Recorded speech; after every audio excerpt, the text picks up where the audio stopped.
Adelante con Gerardo Bleyer. Gerardo Lionel Player, te salió. Lionel. Opa, dame Lionel. más volumen de retorno que no tengo. Gerardo Leonardo Lionel, Lionel como Bleyer y el segundo apellido, Valiño con fe corta. Baliño. Sí, Canarios. Mirá vos. Valiño Hernández era mi madre. Una mezcla de. Una mezcla de razas bien profunda, bien honda, que va bien lejos. Bueno, Vos ¿cómo sabés andás, que, Gerardo? vos sabés que mi madre me contaba este, que su madre hablaba en el lenguaje de los pájaros, como hablan los canarios. Sabés que las Islas Canarias hubo un tiempo largo, prolongado, en el que los habitantes vivían en cuevas hechas en las rocas de las grandes de los sierras, ¿no? Y como las distancias entre ellos eran muy largas, aprendieron a hablar el lenguaje de los pájaros. Tienen todavía un lenguaje entre ellos, se comunican con bastante sofisticación, naturalmente, son sobre todo voces de alarma, voces de ayuda, algunos comentarios básicos, pero es muy bonito escucharlos. Pero vamos a nuestro tema, que vos Dale. venías con él. Yo voy a tratar de ser prudente. Voy a tratar de ser prudente porque cuanto más delicada es una situación, más prudente hay que ser. Más sobrio, más hondo. Pero, no hay por eso que dejar de señalar la gravedad de la situación.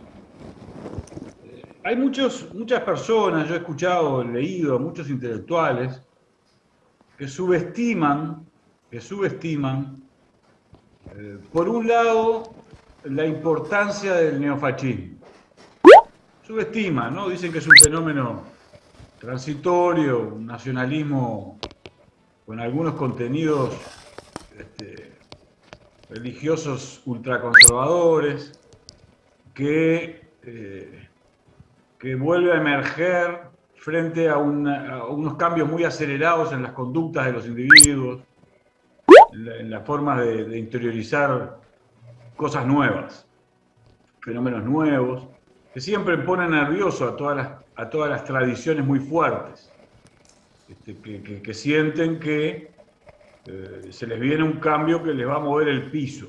Dicho sea de paso, esto fue un factor influyente en la derrota del apruebo en Chile, pero eso queda para el próximo programa, para la próxima columna. Ahora vamos a concentrarnos en un fenómeno que en general no se analiza y al que hay que prestarle honda atención.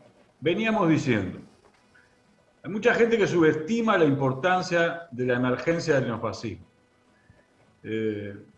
Y eso es porque en Occidente desarrollado se creó la idea de que las conquistas democráticas eran de una vez y para siempre, porque la mayoría de la población, y es cierto, sobre todo las clases medias, que eran la clase social más, la capa social más relevante de esas sociedades, habían interiorizado la democracia, que eso la ponía a salvo de cualquier desafío. Y eso está poniéndose en evidencia ahora que no es así. El deterioro de la calidad de la democracia en el occidente desarrollado es pavoroso, pavoroso. Y esto es porque hay consecuencias profundas que explican el fenómeno. Lo mismo que otras tensiones. Las tensiones, por ejemplo, que emanan de muchos gobiernos, de muchos, digamos, grupos de interés que observan cómo les cuesta generar políticas de desarrollo estables y sostenidas, que tengan sustentabilidad. Y entonces, naturalmente, eso lleva a una tensión de conflictos de clase muy importantes, porque se produce menos riqueza, pero igual sigue existiendo naturalmente la disputa por la organización de las formas de distribución de esa riqueza. Entonces eso genera conflictos sociales. Pero hay un fenómeno, a estas tensiones y otras que no enuncio, porque nos llevaría mucho tiempo y quiero ir al meollo del asunto. Estas tensiones también están siendo acentuadas, se incrementa su complejidad, porque por primera vez, yo diría que en los últimos 80 años, los grupos de interés privilegiado del occidente desarrollado, de Estados Unidos y de Europa, están viéndose desafiados en cuanto que durante mucho tiempo fueron los únicos que ponían las reglas de juego del comercio mundial, de las relaciones económicas mundiales, de la forma de desenvolvimiento de las relaciones internacionales, etc. Al verse desafiados, muy agudamente, por grupos de poder con capacidad tanto militar como económica, como política de desafiarlos, eso los lleva a, digamos, a querer controlar de un modo radical lo que ellos consideran su área de influencia. Entonces vos ves a Inglaterra y a Francia ir sobre África, a Estados Unidos venir sobre América del Sur, como con la lógica del patio trasero, ¿no? Acá mandamos nosotros y punto. ¿Por qué lo hacen eso? Lo hacen porque se sienten desafiados en su capacidad competitiva para preservar el espacio que habían logrado como grupo de privilegio que decidían todas las reglas del juego del desarrollo mundial, y entonces tienen que ir, como no pueden con el fuerte, van sobre el débil. Y desde hace mucho tiempo, una forma en que han venido y han pretendido influir en los países en desarrollo es poniendo en la centralidad de la agenda el tema de la corrupción, pero mediante esa operación ocultando un fenómeno que es la causa por la cual se generan ciertas relaciones entre el Estado Nacional y la empresa privada que no son corrupción, que son una reacción frente a prácticas neoimperialistas. La obra pública en la Argentina. Vamos a hablar de la obra pública en la Argentina. En el alegato del fiscal del fiscal corrupto que acusó a Cristina Fernández de Kirchner, porque solo un corrupto puede pronunciar ese alegato en el que no hay una sola prueba. Lo leí de punta a punta. Es un alegato político sin una sola prueba, en contra de Cristina Fernández, naturalmente, ¿no? No es que no haya otros implicados a los que se les pueda adjudicar amiguismo, facilitar el otorgamiento de obras a determinado grupo y no a otro. Eso hay en el expediente. Pero no Cristina Fernández de Kirchner. Nunca. Por eso, este es un corrupto que está cumpliendo órdenes de años. Pero este corrupto dice en una parte de su enunciado que acá se trata de un tema entre la corrupción y la justicia, que parece ser muy moral, ¿no? Moralmente fuerte esa apreciación. Pero es falsa. Es falsa. ¿Qué es lo que ocurre? Lo que ocurre es lo mismo que pasó con el caso Odebrecht y con otros. ¿Qué es lo que ocurre? Los países en desarrollo, como no hemos podido participar, entre otras cosas porque no nos hemos integrado, ¿no? Y la verdad que ya no da para más ese asunto, ¿no? Pero bueno, eso también lo dejamos para otro día. Como no hemos podido participar en los procesos de toma de decisiones del comercio mundial, de la política monetaria mundial, de la política impositiva mundial, etc., ¿qué es lo que ocurre? Somos tomadores de precios, somos tomadores de deuda en las condiciones que ponen otros, que naturalmente se benefician con la concesión de esos préstamos, etcétera, etcétera, etcétera. Entonces, ¿qué recurso les quedaba a los estados nacionales que no incurrieron en prácticas imperialistas, es decir, que no succionaron riqueza del trabajo social mundial, con la cual obviamente facilitaron el desarrollo de sus empresas. Entonces tienen empresas constructoras poderosísimas, con relaciones y acciones bancarias, es decir, que también participan del mundo financiero, y entonces cuando se va a hacer una gran obra en algún país de América del Sur, en general tienen mejores condiciones para ofrecer en la disputa de la licitación para tal o cual obra, ¿no? Para un gasoducto, para una represa hidroeléctrica, etcétera, etcétera, etcétera. Y para también la construcción de obras de caminería, etcétera, etcétera. Entonces, ¿qué han hecho muchos gobiernos nacionales históricamente en América del Sur? No el kirchnerismo, todos los gobiernos de muy diferentes signos. ¿Qué han hecho? Y procuran utilizar los recursos públicos como una acción, digamos, no contracíclica, sino contrahegemónica.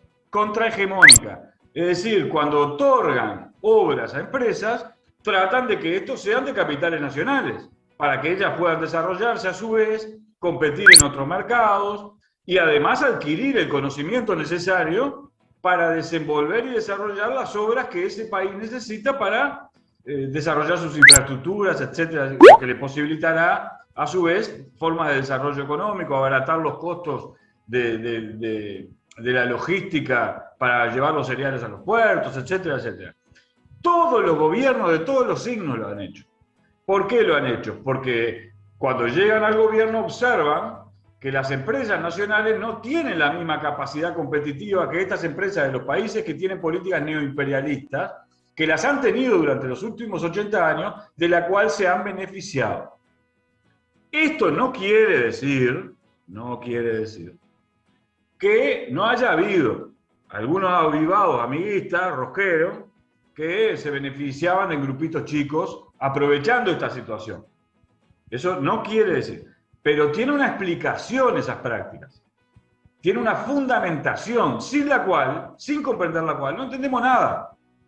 Entonces ahora vayamos, tomando en cuenta este fenómeno, ahora vayamos a otro fenómeno que está del otro lado de este escenario, de este complejo, de esta complejidad que estamos analizando, que es que hay muchos empresarios de capitales nacionales otrora, como Macri, por ejemplo, que es en muchos países, ¿no? En todos los países, que se han asociado, han pasado a ser gerentes de las corporaciones más poderosas de la Tierra.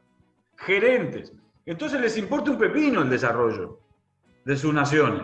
Les importa asegurar ellos unos espacios de poder que les permitan seguir teniendo privilegios. Lo mismo que Milei. Milei trabaja con la misma lógica. Dice, hay que aniquilar todo lo público y que lo privado se desenvuelva, y que naturalmente lo privado, cuando se genera esas lógicas, eso se llama neoliberalismo, aunque ahora lo pretendan encubrir con otro discurso. ¿Qué significa eso? Que los grupos más poderosos, en el momento en que el Estado deja de tomar decisiones que equilibren las cosas y lo deja todo al mercado, las que ganan todo, los mercados, son las más importantes corporaciones. Acá quiero hacer un matiz, porque a partir de esto a veces se formulan también discursos muy pobres, por ejemplo, el discurso contra la UPM. UPM, en ninguna parte de la región había una empresa en condiciones de desenvolver una pastera como los recursos tecnológicos y la sabiduría de 100 años de producción de papel, como tenían las empresas finlandesas. Entonces era totalmente razonable ahí hacer una alianza con un grupo de capitales, en este caso sueco-finlandeses. ¿Por qué? Porque venían a transmitir y a transferir una tecnología, un saber y unos capitales que a nosotros nos permitían desarrollar el sector forestal y diversificar la matriz energética. Es decir, que no hay que tomar posiciones escolásticas en el análisis de este tema, pero hay que tener y tomar en consideración, con mucha seriedad, qué es lo que causa cierta debilidad, cierta impotencia de los estados, de nuestros estados latinoamericanos, para lograr un desarrollo sostenible con capitales propios.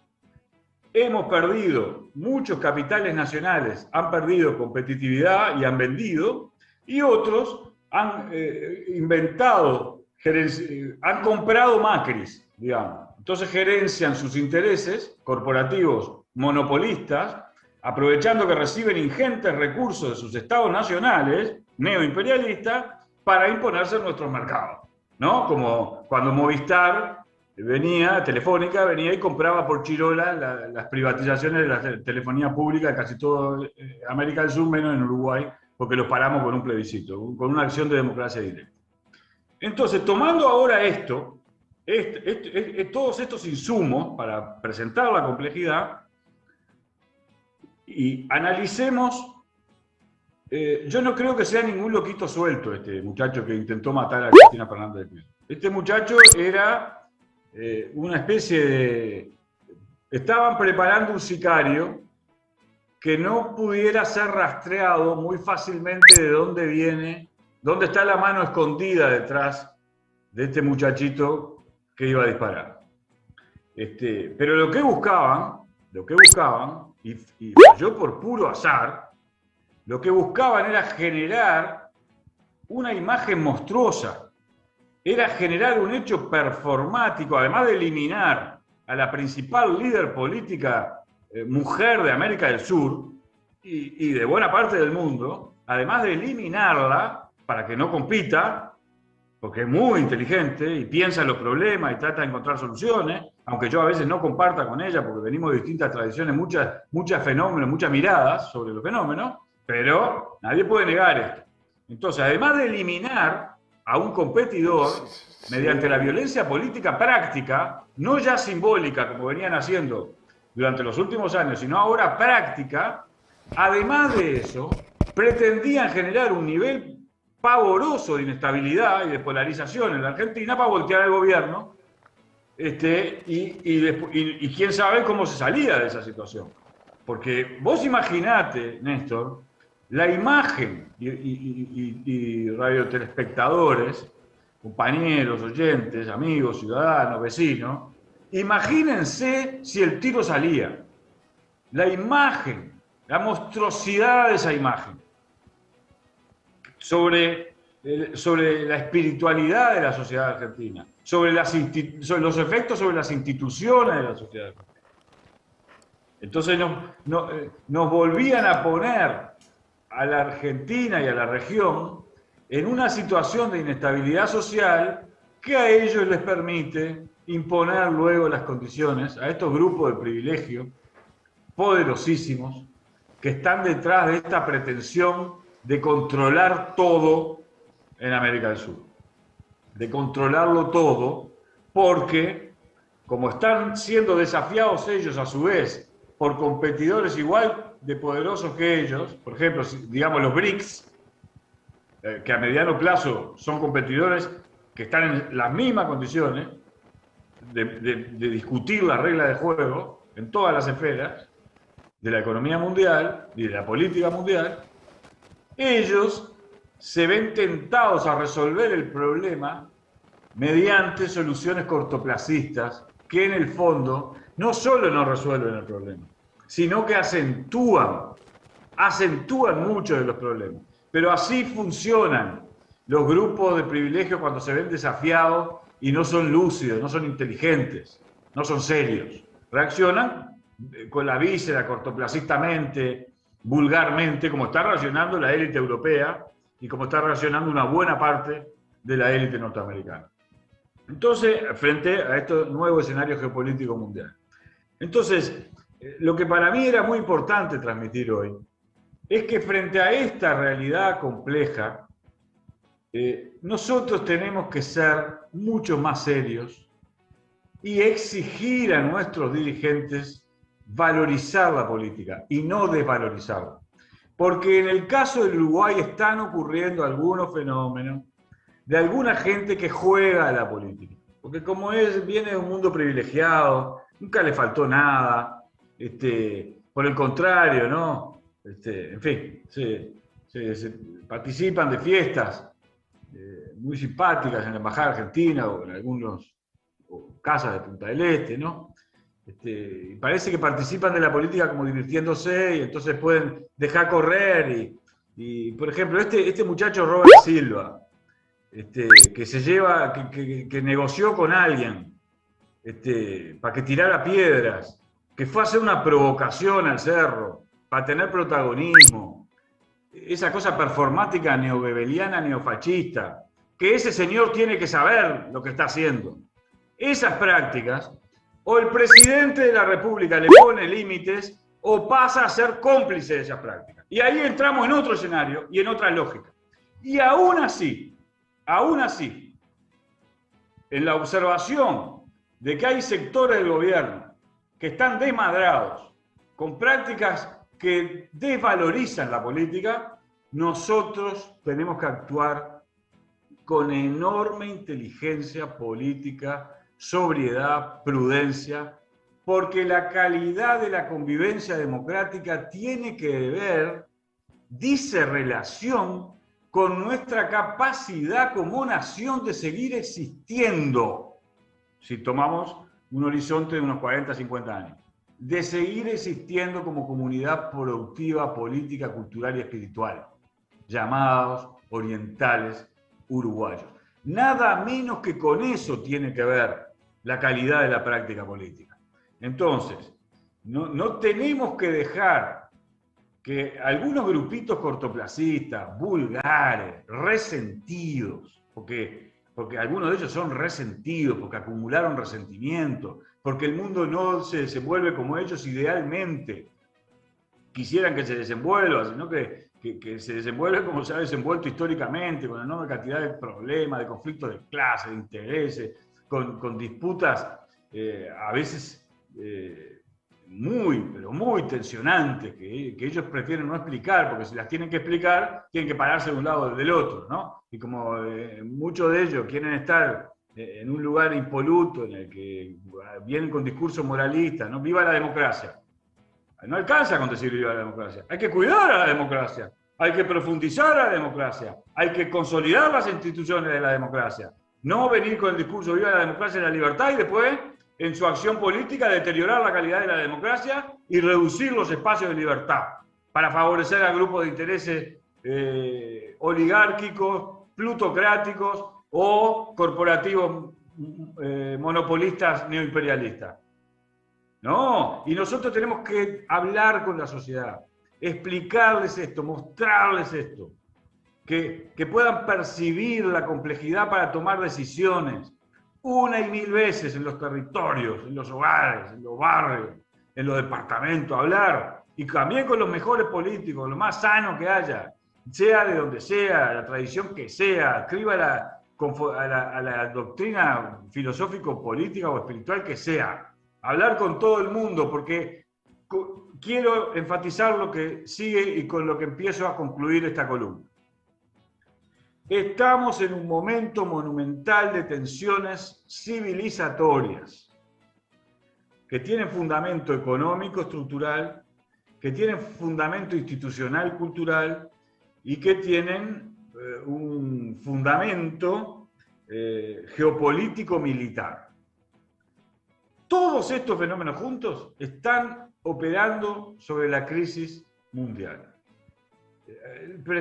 A veces preferimos mirar para el otro lado, pero estuvimos a nada de una crisis nuclear, de una crisis en una planta de producción de energía atómica que podía generar una catástrofe.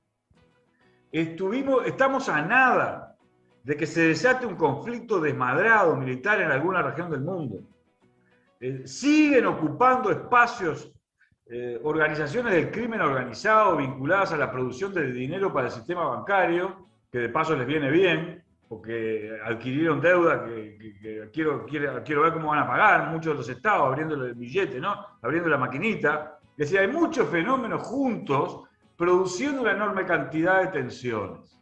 Y nosotros vivimos en un país que por razones desde el artiguismo, por la influencia del artiguismo, por la influencia del vallismo, por la influencia del serenismo, del wilsonismo, vivimos en un país que ha tratado siempre de cuidar la calidad de la convivencia democrática, entre otras cosas, porque lo que nos pasó en la dictadura nos debilitó, frenó nuestro desarrollo, y antes de la dictadura, esa concentración obscena de la riqueza que se produjo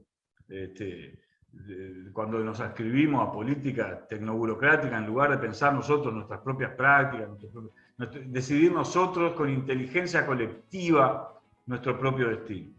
Entonces nosotros tenemos la posibilidad como nación, por esa herencia y por otras causas, porque somos una nación con enormes capacidades de producción de riqueza,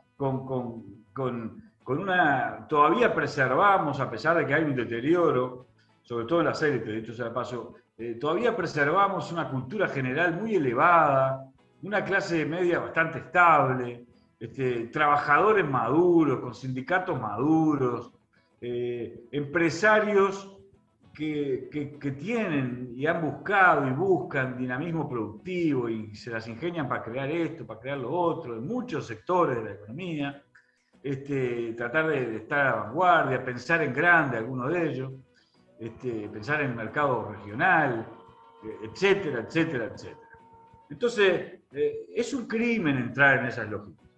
Ahora bien, así como digo esto, digo, ya para terminar, que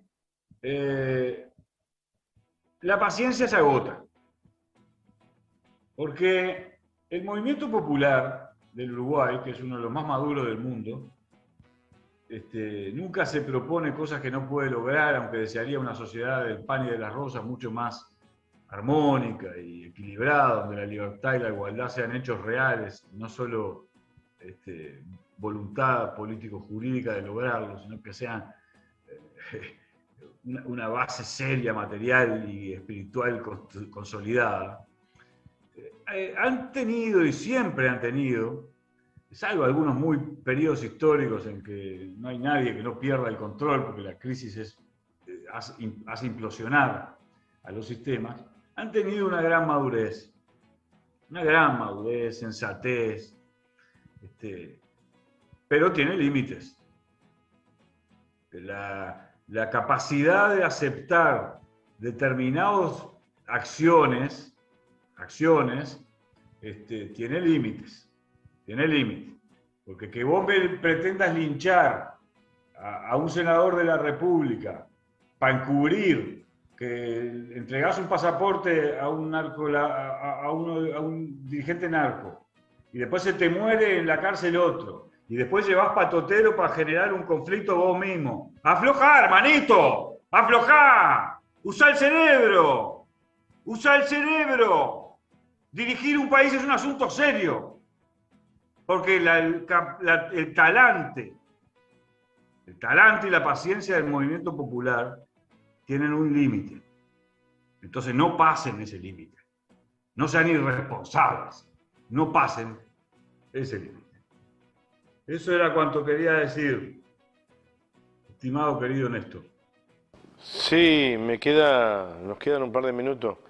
Timbrale a Viera, por favor.